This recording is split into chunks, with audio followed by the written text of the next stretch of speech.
عبداللہ بن زید رضی اللہ تعالیٰ عنہ سے رسول کریم صلی اللہ علیہ وسلم کے وضو کے بارے میں پوچھا تو عبداللہ بن زید رضی اللہ عنہ نے پانی کا ایک طشت منگوایا،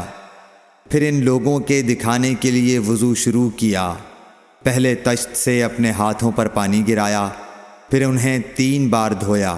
پھر اپنا ہاتھ برتن کے اندر ڈالا، پھر کلی کی اور ناک میں پانی ڈال کر ناک صاف کی 3 چلوؤں سے 3 دفعہ، پھر اپنا ہاتھ برتن کے اندر ڈالا اور اپنے منہ کو 3 بار دھویا، پھر اپنا ہاتھ برتن کے اندر ڈالا اور دونوں ہاتھ کوہنیوں تک 2 بار دھوئے، پھر سر پر مسح کیا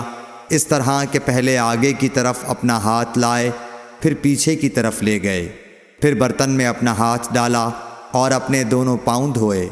دوسری روایت میں ہم سے موسیٰ نے ان سے وہیب نے بیان کیا کہ آپ نے سر کا مسح 1 دفعہ کیا۔